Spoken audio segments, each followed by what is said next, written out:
The following YouTube video is based on a true story. Unlike the Coen Brothers movie Fargo, which opens by telling us that we are about to see something that really happened in real life. But that declaration of truth ended up being a load of BS, which stands for bullshite. As these filmmaking brothers, Joel and Ethan, have admitted that even though it bears similarities to several true crimes and urban legends, the story they told was completely made up.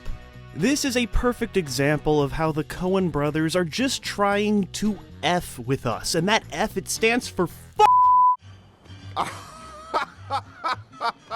Their whole career is just some big Oscar-winning inside joke.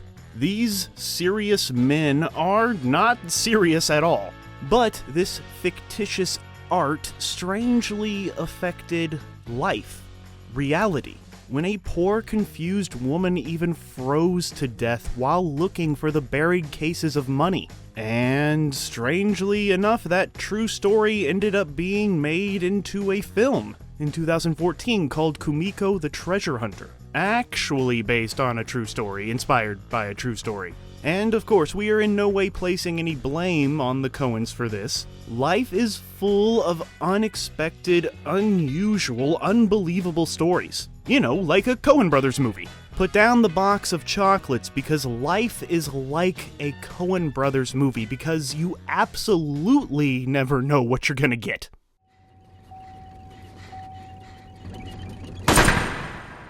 They are hailed as the greatest directing duo of all time, with stories of everyday schlubs, JoBlos, who get in over their head to mostly violent and bloody results. This filmmaking powerhouse has been making critically acclaimed films since the 80s, the 1980s. Because of the consistent quality of their films, the brothers Coen are able to pick from the top talent in the biz, in front of the camera and behind the camera. When you hear that a movie is being made by the Coen brothers, you know that it's gonna be good. Everybody knows that it's gonna be good. All of the people know this. People like Bill Murray, who, legend has it, signed on to voice Garfield without reading the script, because he mistook the film's writer, Joel Coen, with an H in the middle, to be the Joel Coen of the Coen brothers, who does not have an H in the middle.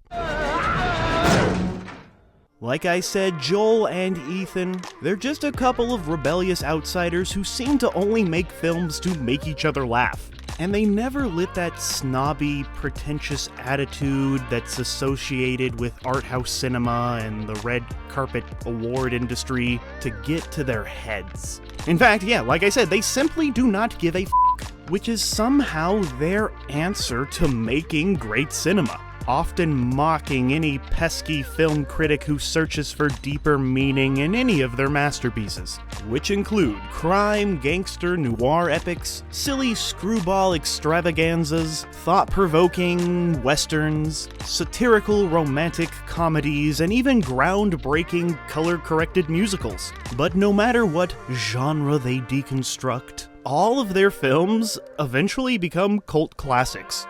Well, maybe not Intolerable Cruelty, but in recent years it appears that they have gone their separate ways. Oh, brother, where art thou? And leaving us all screaming, what the f*** happened to the Coen brothers?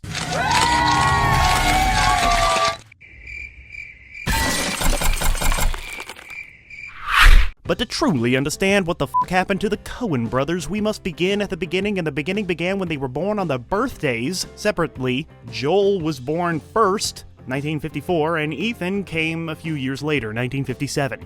Big brother Joel's start in the industry came with a rather unexpected film. He was the assistant editor on the Sam Raimi directorial debut classic horror film, The Evil Dead, in 1981. And during this time, Joel and Ethan Coen had been writing their first screenplay together, Blood Simple. While making The Evil Dead, Joel and Sam Raimi became good friends, and it was Sam Raimi who told the brothers to go door to door to potential investors. So the duo put together a 2-minute trailer featuring Evil Dead star Bruce Campbell that was shot by Joel's friend, Barry Sonnenfeld. This promotional trailer worked as it secured $750,000 in investments from an assortment of people, including Sonnenfeld's father, a group of dentists, and the guy who invented the pump used in Windex bottles. All of these sound like they could be characters in Coen Brothers movies.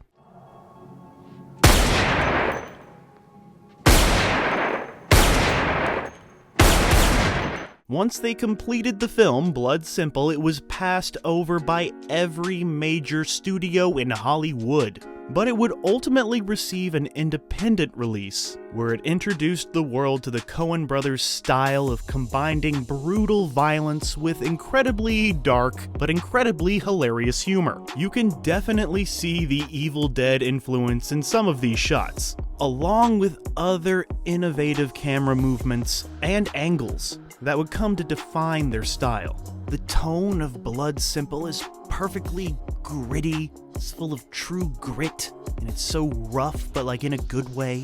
It's not as polished as some of their later work when, they knew what they were doing, but that's what makes it so special, so beautiful. This crime thriller would go on to win the coveted Grand Jury Dramatic Prize at the second ever Sundance Film Festival, as well as be nominated for Best Picture, Cinematography, Screenplay, and Director at the Independent Spirit Awards, where it actually won the directing award in a rare tie with Martin Scorsese for After Hours. In 2009, there was a Chinese remake titled A Woman, a Gun, and a Noodle Shop, which just shows that the Coens have influenced the entire world cinema.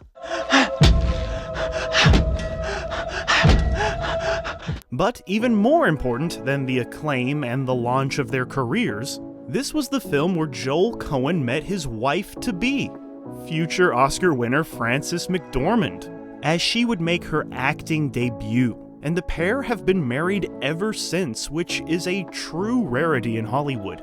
Oh my god, it's like a real-life romantic comedy, like Intolerable Cruelty. After writing the screenplay for the Sam Raimi-directed Crime Wave in 1985, which seems to have been forgotten over time. And even though Sam Raimi is a wonderful filmmaker, Crime Wave is a great example of how only the Coens can really bring a Coen script to life. The pacing of the humor in this one, it's just off. It's a very interesting flick that deserved better. And speaking of something better, the Coen brothers would get working on their next film, Raising Arizona, in 1987. I love him so much! They said that they wanted to make a film that was the polar opposite of Blood Simple. And boy howdy did they do that. This one has a much lighter sense of humor, whereas Blood Simple was extremely dark with moments of comedy.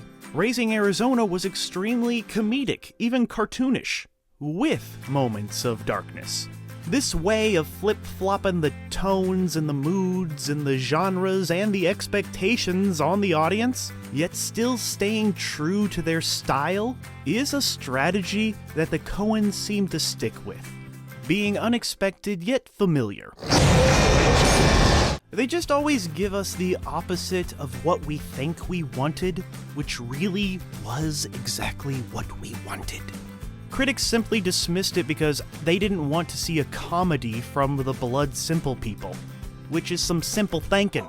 This time, the duo did not have to, beg for money, as Circle Films, who distributed Blood Simple, agreed to finance it. Raising Arizona would represent the only time the duo worked with Nicolas Cage, as even though they all respected each other, the Coen brothers had meticulously plotted out their film and were not fans of Nicolas Cage's improvisation.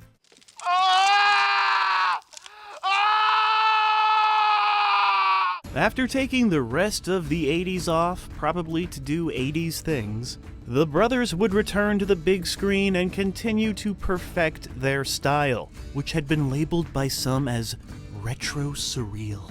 This embraced the look of timeless old Hollywood techniques, but had an otherworldly violent edge and comedic flair.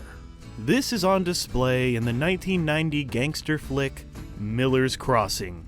The brothers actually turned down the opportunity to direct the 1989 Batman movie, as it would have interfered with the making of Miller's Crossing. That's right, the Coen brothers chose Miller's Crossing over Batman. It shows who they truly are. But you have to admit, a Coen brothers Batman movie would have been bat-shite crazy. But it was all for the best, because Miller's Crossing is actually a bat-shite crazy movie. Especially the Danny Boy gun battle sequence that puts all comic book movie action to shame. It's so ridiculous and intense that you can't help but just sit back and stare in awe at the hilarious violent images that these brothers are bringing to life. The film's screenplay would go on to win the Best Original Screenplay at the 2020 Awards, which is quite impressive when you consider that in the middle of writing Miller's Crossing, they both at the same time were infected by writer's block. And the brothers took 3 weeks off, at which point they actually wrote an entire other screenplay about a writer with writer's block. And that would serve as their next film, 1991's Barton Fink, which would go on to be the first film ever to win Best Director, Best Actor, and the Palme d'Or at the Cannes Film Festival, and the vote was unanimous. It's a postmodern take on the Hollywood system and the artistic process, which eventually evolves into a nightmare horror show that may very well be hell itself. Literally. Barton Fink would go on to be nominated for 3 Academy Awards, although none of them were for the Coen brothers. Sadly, this film, Barton Fink, was a box office bomb, making just $6 million off a $9 million budget. But Oscar-winning screenwriter Charlie Kaufman says that Barton Fink is his favorite movie. Milhouse and his friends love it too. Barton Fink! Barton Fink! Barton Fink! After taking another deserved break, the brothers would reunite with Sam Raimi, who co-wrote the script for The Hudsucker Proxy in 1994, which was their first studio film. And they had complete creative control. And The Hudsucker Proxy, a movie about greed and making money, did not make money. It still ranks as their least grossing film ever. It is a visually stunning, silly satire about greed and hula hoops that ends in an epic fight that represents time versus death or something. But unfortunately, the writing was on the wall for the Hudsucker Proxy during the test audience screenings, which did not go very well, which made the Warner Brothers ask the Coen brothers to reshoot a lot of it. But because the Coens possessed Final Cut, they just said, no, thank you.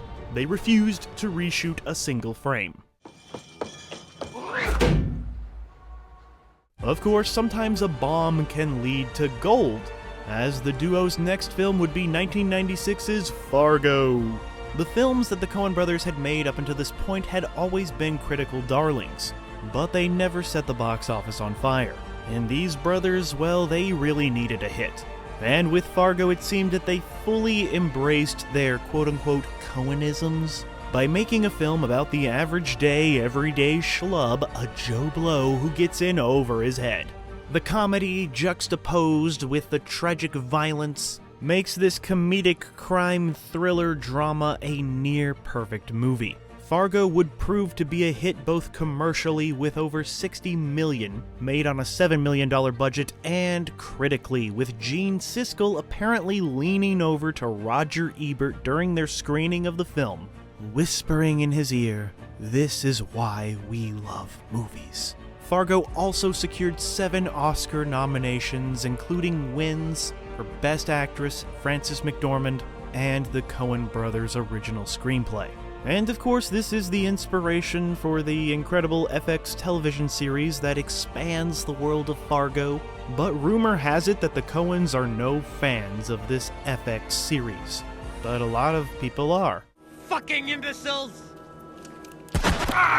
The movie Fargo would be the first time that the brothers' longtime editor, Roderick Jaynes, would be nominated for his incredible work.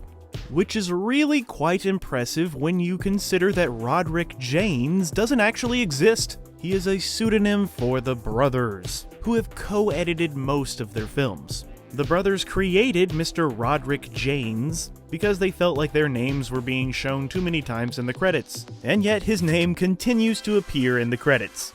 Keep up the great work, Roderick.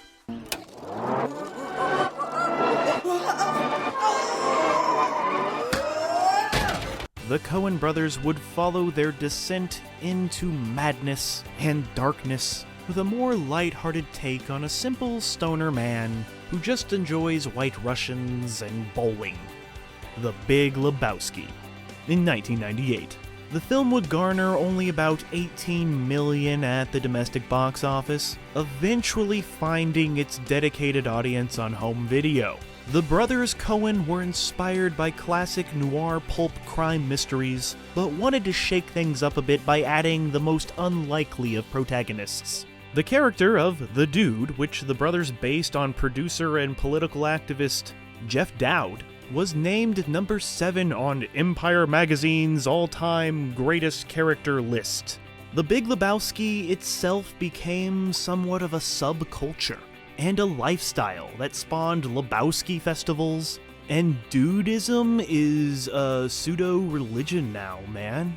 The Coen brothers accidentally made a religion. The fuck you talking about? And oh, these brothers, they would kick off the new millennium with Oh Brother, Where Art Thou? Based on Homer's Odyssey. The duo was able to nab superstar George Clooney and let him make a glorious fool out of himself in a Golden Globe-winning performance, accompanied by yet another pitch-perfect ensemble cast of Coen regulars. Oh Brother, Where Art Thou? Would go on to do moderately well at the box office, making $70 million, and would be nominated for Best Adapted Screenplay and Best Cinematography, as it was one of the first films ever to use digital color correction to achieve the dry, dusty look. This revolutionary computer-generated technique used to create this color palette paved the way for a new digital age of cinema, whether you like it or not. But we have to admit that the legacy of Oh Brother, Where Art Thou? Is in its music, because the soundtrack of Oh Brother, Where Art Thou? Won the Grammy Top Prize Album of the Year, with some amazing old-timey, folksy, southern gospel-inspired tunes brought to you by super music man T-Bone Burnett.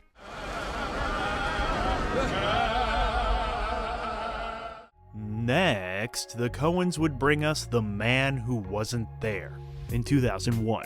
And like how their previous picture, Oh Brother, Where Art Thou? Used color to set the mood and tell the story, this film, The Man Who Wasn't There, drains the color, leaving us with beautiful shades of black and white.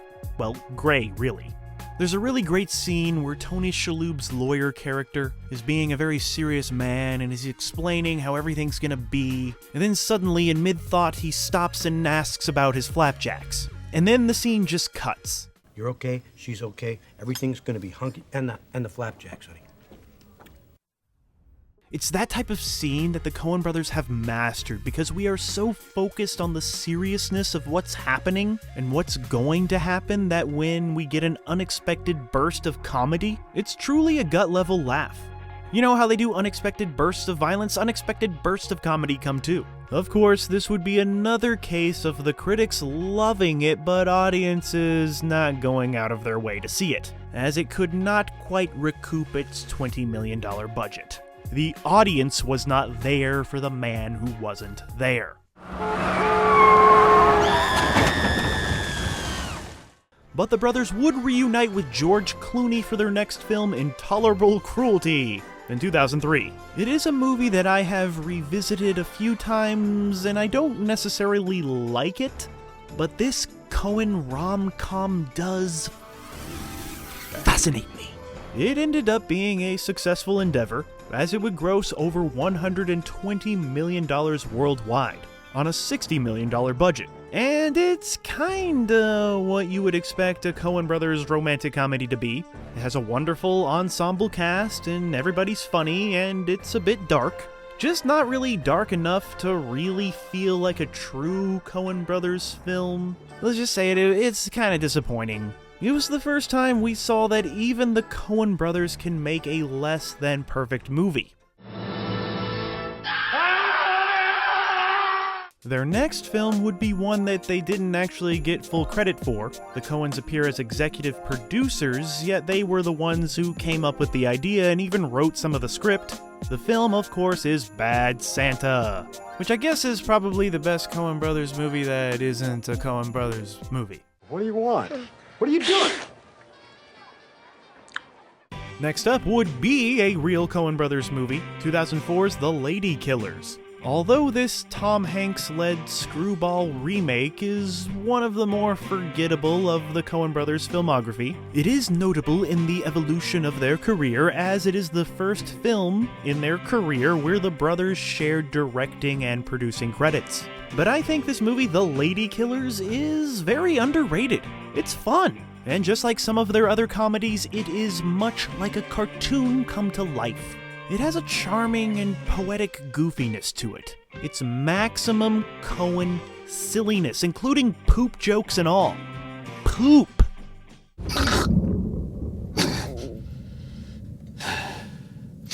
Many had lost hope in the Coens at this time. Not me, of course, but little did those haters know that some of their best work was just around the corner. While prepping their next feature, the duo would lend their talents to a pair of anthology films. First up was a little thing with Steve Buscemi starring as an American in Paris in this 5-minute segment from the movie Paris Je t'aime, followed by World Cinema from the Cannes Film Festival sanctioned To Each His Own Cinema, which is a funny, low-key 3-minute short featuring Josh Brolin as a funnier, friendlier version of his No Country for Old Men character.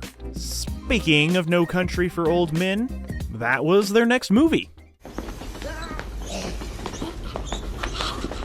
No Country for Old Men is a brutal crime thriller that is never afraid to show us the vicious truth about our violent world. This neo-noir Western Gothic has a chilling, doomed tone. It would be nominated for 8 Academy Awards and win 4, including Best Supporting Actor for Javier Bardem. It would win Best Directors, Best Screenplay, and of course Best Picture, while also becoming a massive financial hit for a Coen Brothers movie, pulling in over $171 million off a $25 million budget. The film ends quite simply on Tommy Lee Jones's sheriff character retelling a few of his dreams.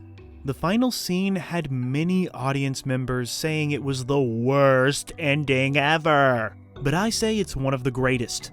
One must look no further than the title itself, No Country for Old Men. The movie was never about these young fellas, Bardem and Brolin. No, the film is really about Tommy Lee Jones, who is an old man, and how this new age of violence that he saw in this case is more than he has ever had to handle, and more than he can currently handle. The film is about how the world has changed, and because of that, this is no country for old men. No old men allowed. And many of their works from here on out would feature endings that would divide and frustrate those popcorn eaters who prefer formulaic, traditionally structured conclusions. You know, movies that are easy to process and have closure. After solo writing the stage play, Almost an Evening in 2008, Ethan would reunite with his brother for Burn After Reading. which would follow in the pattern of releasing a more light-hearted comedic film after a much darker one. The pair said that they wrote the script at the same time as No Country for Old Men. And spoiler alert for a movie that came out in 2008, but the death of Brad Pitt's character is gosh darn brilliant. The way his goofy, pretty face smiles as his brains splatter against the wall is everything the Coens have been trying to achieve since Blood Simple. It's so shocking that all you can do is laugh at how absurd the display of violence is. You know, like what they did with the Fargo wood chipper scene.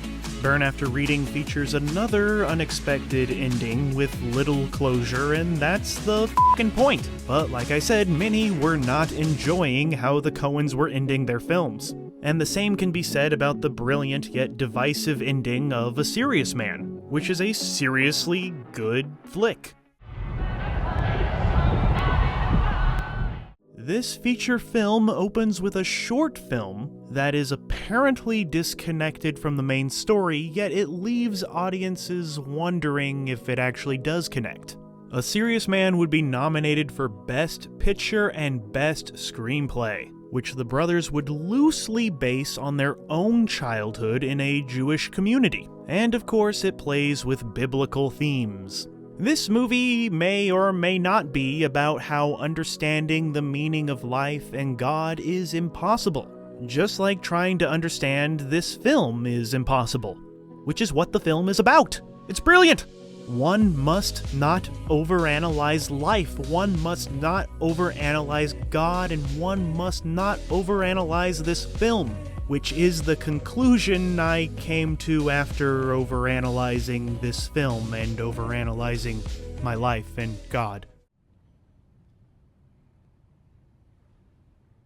In 2010, the Coen brothers brought us True Grit, which they claim is not technically a remake of the John Wayne film, but an adaptation of the novel. True Grit would end up becoming their biggest hit to date, with over $250 million made worldwide off a $30 million budget. It was one of the most nominated movies to not win anything, but the Coens didn't care if they won.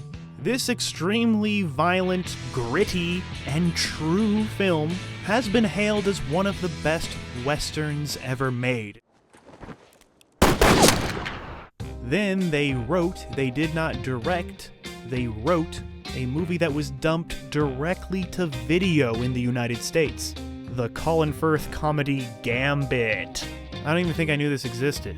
But they didn't direct this one, so it doesn't really count as a real Coen Brothers movie, but I'm still gonna mention it. This is absurd. Luckily, their next movie, Inside Llewyn Davis, would give them a bit of a bounce back. Inside Llewyn Davis was made without studio backing, or a distributor in place, bringing the mega-established and respected successful Coens back to the world of independent filmmaking. Inside Llewyn Davis would win the Grand Jury Prize at the Cannes Film Festival, while being nominated for the Palme d'Or. Once again, just like Oh Brother, Where Art Thou, the music brought to you by T-Bone Burnett is key to this movie, and once again features beautiful cinematography, with the color drained from it like how all of the hope is drained from most of the characters in this heartbreaking film. A film about what it's like to be an artist. I don't see a lot of money here. Their next two projects would be solely in the writing field, as they helped pen the script for Angelina Jolie's prisoner of war drama Unbroken, and would receive an Oscar nomination for their screenplay in the Steven Spielberg-directed movie Bridge of Spies, before returning to the director's chairs and returning to the world of early Hollywood with the 2016 movie Hail Caesar. It's fun, it's colorful, it makes some interesting statements on the movie-making industry and politics and religion again. It's fine. Another long gestating screenplay was Suburbicon, but they handed over the directing responsibilities to their pal George Clooney. It was released to dismal reviews, including a rare D- cinema score, and it was a box office bomb. But it doesn't really count as a Coen Brothers movie because they didn't direct it, so there. After noticing a change in movie theater audience attendance, it was time for the brothers to embrace this new streaming era of cinema. So the Coen brothers took their talents to Netflix for the anthology film The Ballad of Buster Scruggs in 2018. At first, a Coen's partnership with Netflix feels odd, but they used this opportunity to let their creative freedom fly. This Western was nominated for Best Adapted Screenplay, as well as Best Costume Design and Best Original Song, for the very catchy tune, When a Cowboy Trades His Spurs for Wings. This film would be a series of 6 separate stories told about the mythical Old Frontier. Of course, covering the Coen spectrum from dramatic darkness to silly slapstick. These stories will break your heart and bust your gut like a Coen flick is supposed to do. But the question remains, will this Netflix flick be the last official Coen Brothers movie we will ever gaze our eyes upon? Sadly, it would appear after Buster, Mr. Ethan Coen would simply not want to make movies anymore. That's what he said. And sometimes, when you've been doing something for so long, you just get burnt out. Add to that the fact that brother Joel said that he really wanted to make a Macbeth film, and Ethan had zero interest in making a Shakespeare movie. So Ethan got a much-needed break, and Joel went off and made The Tragedy of Macbeth for Apple TV+, which would receive strong reviews and 3 Academy Award nominations. Lead actor for Denzel, cinematography, and production design. And it's beautiful. It looks like a German expressionism film or whatever. And, what can I say? It's, the dialogue is great because it's written by William Shakespeare, allegedly, and it's directed by one of the Coen brothers, and it's cool to kind of see, just a Joel vision, just what his vision is. But it did feel like it was missing that Ethan touch, whatever that touch may be. And in the meantime, Ethan Coen didn't veer too far off course. In 2022, he and his wife, Trisha Cook, brought their new documentary Jerry Lee Lewis Trouble in Mind to the Cannes Film Festival. But yeah, a documentary on the life and career of this controversial musician in the hands of a Coen brother sounds like a rockin' and rollin' good time. Many have attempted to replicate their movie-making style. So when someone calls a movie Coen-esque, or say, it's like a Coen Brothers movie, what they're really saying is, this movie is not that good, but it would have been if the Coen Brothers made it. For decades, these cinematic siblings have been bringing us nothing but imaginative camera work, witty screenplays, perfectly paced editing, and memorable main characters who are always on quests for riches, love, revenge, or a rug. But it is their attention to minor characters that really make a Coen Brothers movie come to life. Every cashier, every clerk, everyone who enters the frame becomes worthy of their own film. But they shouldn't get one.